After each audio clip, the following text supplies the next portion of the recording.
بسم الله الرحمن الرحيم.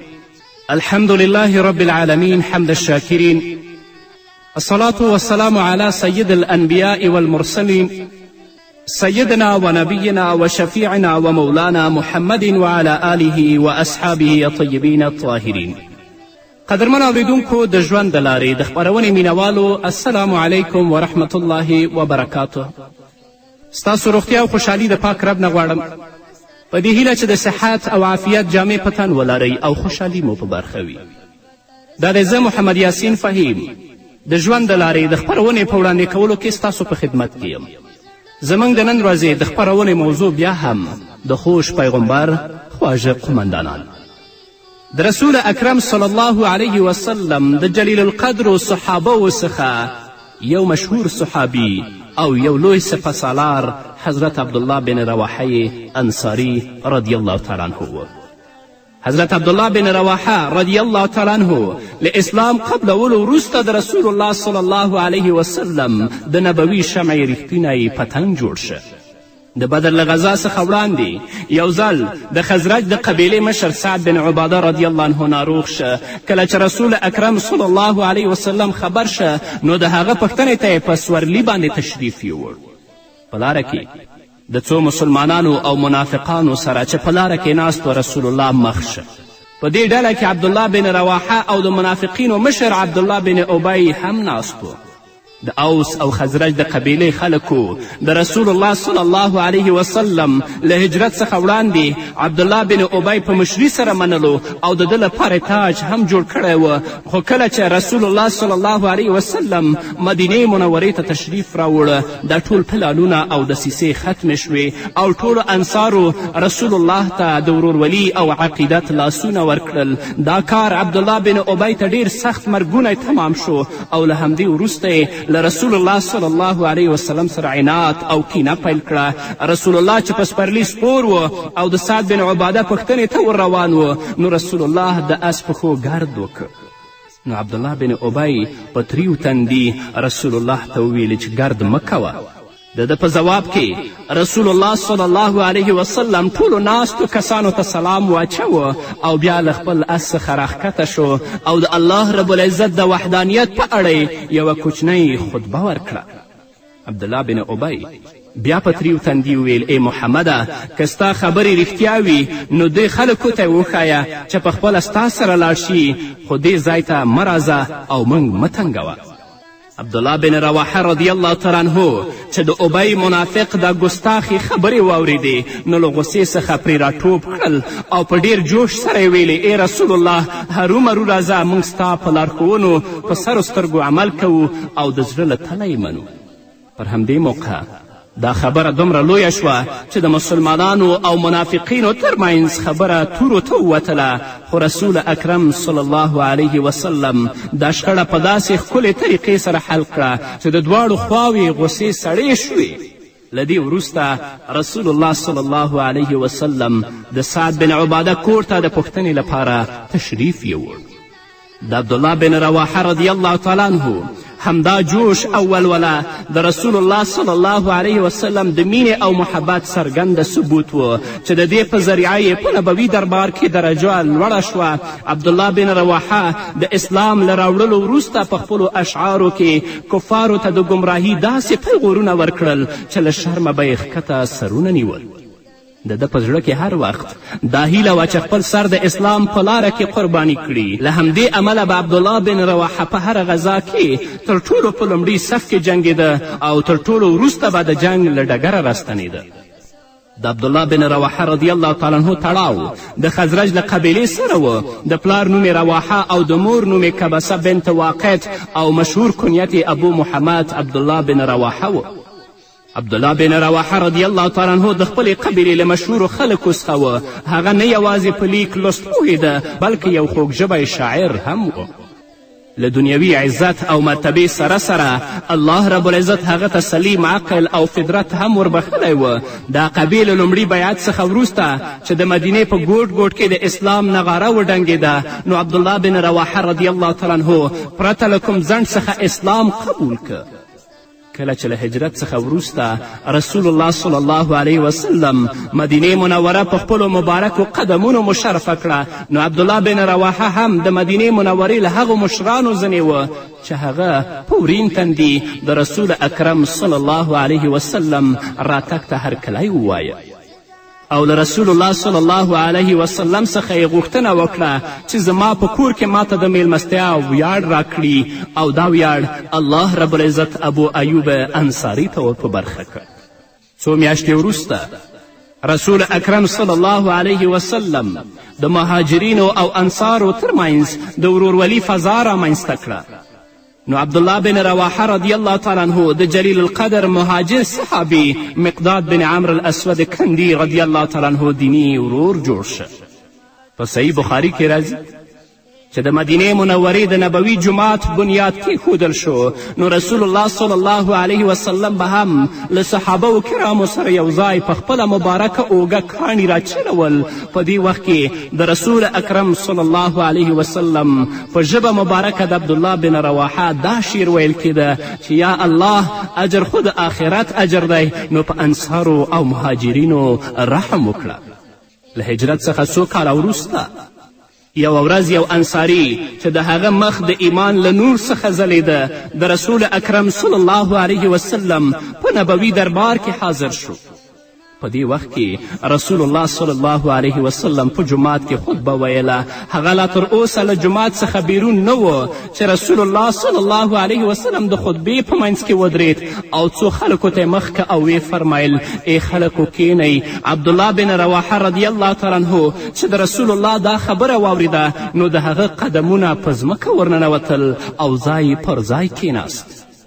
کله چې رسول الله صلی الله علیه وسلم له خطبې څخه اوزګار شه نو چا دا خبره د رسول الله صلی الله علیه وسلم په خدمت کې وړاندې کړه. رسول اکرم صلی الله علیه وسلم د عبدالله بن رواحه په دې عقیدت او اطاعت خوشحالي څرګنده کړه او بیا یې رواحه ته مخ که او ورته ویې فرمایل الله دې ستا په زړه کې د الله او د رسول د اطاعت جذبه نوره هم زیاته کړي. دا د رواحه د مینې او خلوص چې له رسول اکرم صلی الله علیه وسلم سره لرل یو ژوندی مثال دی. عبدالله بن رواحه رضی الله تعالی عنه له جهاد سره دومره مینه او شوق درلود چې له بدر څخه واخله تر موته غذا پورې چې په همدې غذا کې شهید هم شو، د رسول الله تر څنګ اوږه په اوږه وجنګېد او د رسول الله صلی الله علیه وسلم د دفاع لپاره به یې سینه ډال او سر په تلې کې نیولی و. عبدالله بن رواحه رضی الله تعالی عنه له هغو دوو میړنیو جنګیالیو صحابو څخه و چې د بدر په غذا کې د عتبه او شیبه مقابلې ته راوتلی و.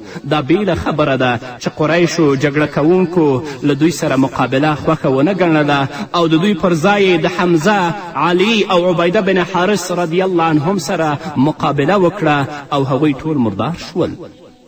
د بدر له لویې جګړې وروسته رسول الله صلی الله علیه وسلم عبدالله بن رواحه او زید بن حارثه ته د زیرې ورکولو لپاره تشریف یووړ. عبدالله بن رواحه د مدینې منورې په شمالي برخه کې او زید بن حارثه په جنوبي برخه کې د رسول اکرم صلی الله علیه وسلم د مبارکې خولې نه زیری واورید او هغه ویاړ خپل کړ. په ذوالقعدې میاشت کې د هجرت په 4 کال رسول اکرم صلی الله علیه وسلم د بدر دویمې جګړې ته تشریف یووړ او عبدالله بن رواحه یې خپل استازی وټاکه. د هجرت په 5 کال د احزاب غزا رامنځته شوه. په دې جګړه کې د عربو ټول مشرکان د مدینې په ښار راوختل او مسلمانانو ته د دفاع لپاره رسول الله کنده وویستله. د محاصرې په دوران کې د مدینې منورې د بني قریظه یهودیانو سخته غداري وکړه، خو رسول الله صلی الله علیه وسلم په خپله قمنده او مهارت دوی ته کومه موقع ورنه کړه. د هجرت په 6 کال په حدیبیه کې د بیعت رضوان په موقع عبدالله بن رواحه رضی الله تعالی عنه هم په هغه 1400 قربانیانو کې د ګډون ویاړ حاصل که چې دوی ټولو د رسول الله صلی الله علیه وسلم له مبارکو لاسونو سره په خپلو لاسونو د مرګ بیعت وکه او دوی ته د الله رب العزت په دربار کې د اصحاب الشجره لقب او د الله رب العزت د خوښي او رضا سند ور په برخه شو. د حدیبیې په سوله کې له قریشو سره تړون لاسلیک شو چې په راتلونکي کال کې به مسلمانان مکې ته د عمرې د ادا کولو لپاره راځي او د 3 ورځو اوسېدو وروسته به بیرته ستنیږي تر دې چې د هجرت په 9 کال رسول الله صلی الله علیه وسلم اعلان وکړ چې مسلمانان د عمرې د ادا کولو لپاره چمتو شي. د دې حکم له صادرېدو وروسته صحابه و کرامو رضوان الله تعالی علیهم اجمعین د سفر د توکو په برابرولو بوخت شول او د ذوالقعدې په 2مه نیټه رسول الله صلی الله علیه وسلم سره له مسلمانانو د مکې په لور وخوځېده. د حدیبیې په سوله کې دا شرط هم لګول شوی و چې مسلمانان به پرته له وسلې او تورې مکې ته راځي. نو په همدې اساس دوی ټولې تورې د بطن په سیمه کې خوندي کړې. کله چې د رسالت لمر محمد رسول الله مکې ته داخل شو نو عبدالله بن رواحه د سرور کائنات محمد رسول الله د اوښ مهار نیولی و او په جوش او جذبه یې دا شعر زمزمه کوه: ای کافرانو د رسول الله له مخې لرې شئ ځکه چې ټولې نیکیانې له رسول الله سره خوندي دي. ای پروردګاره موږ د رسول الله صلی الله علیه وسلم په لارښوونو پوره ایمان لرو. په دې وخت کې رسول اکرم صلی الله علیه وسلم عمر فاروق ته مخ که او ورته ویل: ای عمره په الله قسم چې د عبدالله بن رواحه شعرونه د مشرکانو لپاره له تورې او خنجره زیات سخت دي. بیا یې له دې وروسته عبدالله بن رواحه رضی الله تعالی عنه ته وفرمایل چې تاسې په اشعارو کې داسې ووایست چې له الله څخه بل کوم معبود نشته. هغه له خپلو بندګانو سره مرسته وکړه او زموږ لښکر ته یې پیاوړتیا ور په برخه کړه او د دښمن ټول لښکر یې زموږ په وړاندې په شا وتنباوه. عبدالله بن رواحه رضی الله تعالی عنه د رسول اکرم صلی الله علیه وسلم له لارښوونو سره سم همداسې وکړل. صحابه و کرامو د عبدالله بن رواحه رضی الله تعالی عنه له ښکلي غږ سره خپل غږونه شریک کړل. د توحید دې ښکلې او په زړه پورې ترانې چې د نبوي شمعې د پتنګانو په خوله زمزمه کېدې د مکې په غرونو او درو کې داسې انګازې خورې کړې چې د انګازو یې د کفارو او مشرکانو زړونه ورېږدېدل. په کتاب طبقات کې راځي چې کله حضرت زید، جعفر او عبدالله بن رواحه شهیدان شول نو رسول الله صلی الله علیه وسلم د دې 3 واړو لپاره د مغفرت او بخښنې دعا وکړه. نو دا دومره لوی جلیل القدر صحابي و. عبدالله بن رواحه د رسالت د دربار له هغو نږدې اشخاصو څخه و چې د رسول الله صلی الله علیه وسلم د قربانی لپاره به هر دم تیار سی ولاړ و. رسول الله صلی الله علیه وسلم به هم د دوی سره له حده زیاته مینه لرله او په دوی به یې ډیر باور درلود تر دې چې رسول الله صلی الله علیه وسلم عبدالله بن رواحه ته د وحی د لیکلو شرف هم ور په برخه کړی و چې په ډیر خلوص سره به یې خپله دنده سرته رسوله. نور به واورو قدرمنو اوریدونکو خو هغه د اوریدونکو بیا هم زموږ سلامونه او نیکې هیلې ومنئ. له دې پرته د رسول الله صلی الله علیه وسلم د دربار له 3 شاعرانو څخه هم عبدالله بن رواحه یوازینی کس و چې رسول الله صلی الله علیه وسلم به د ده اشعار په مینه اوریدل. یاده دې وي چې د عبدالله بن رواحه زیاتره اشعار د الله رب العزت د وحدانیت او د رسول الله صلی الله علیه وسلم د رسالت او ستاینو په اړه و. عبدالله بن رواحه په خپلو اشعارو کې مشرکانو ته پیغورونه ورکول او دوی به یې په دې خبره ملامتول چې تاسې ګمراهان یاست. د عبدالله بن رواحه رضی الله تعالی عنه اشعار د نننۍ ورځې شاعرانو لپاره لوی عبرت دی. دوی دې متوجه شي چې څنګه شعرونه لیکي او چاته ورکوي او څوک یې وایي. آیا د دوی په اشعارو باندې د مسلمانانو جذبې او احساسات لا هم پیاوړي کیږي او کفار رټل کیږي یا د دوی په اشعارو باندې د مسلمانانو دیني او احساس او جذبې نور هم کمزوري کیږي او دوی فساد طرف ته مخ کوي؟ په یو روایت کې راځي چې رسول الله صلی الله علیه وسلم چې کله د احزاب له غذا څخه اوزګار شه نو صحابو ته وفرمایل له نن ورځې وروسته به کفار په تاسې د حملې کولو جرأت ونه کړي ځکه چې د عبدالله بن رواحه رضی الله تعالی عنه اشعار پر دوی د نشتر او تورې په څیر ګزار کوي. رسول الله ته د عبدالله بن رواحه شعرونه دومره خوښ شوه چې په څو ځایونو کې به په خپله رسول الله صلی الله علیه وسلم د هغه شعرونه تکرارول. د تاریخ په کتابونو کې د عبدالله بن رواحه 50 اشعار خوندي پراته دي چې زیاتره یې په سیرت ابن هشام کې موجود دي او کولی شي چې هلته یې وګورئ. له رسول الله صلی الله علیه وسلم سره دومره مینه درلودله چې د رسول الله د مخ مبارک له زیارت څخه به هیڅ نه مړېده. یو ځل په یو شعر کې د رسول الله صلی الله علیه وسلم لور ته اشاره وکړه او د خپل زړه له جذباتو یې داسې څرګندوی وکړه: ای رسول الله، که په تا کې د نبوت څرګندې نښې هم نه وی، د ستا د ځلیدونکي مخ مبارک نور هم ستا د نبوت او رسالت د زیرې ورکولو لپاره بس او کافي و.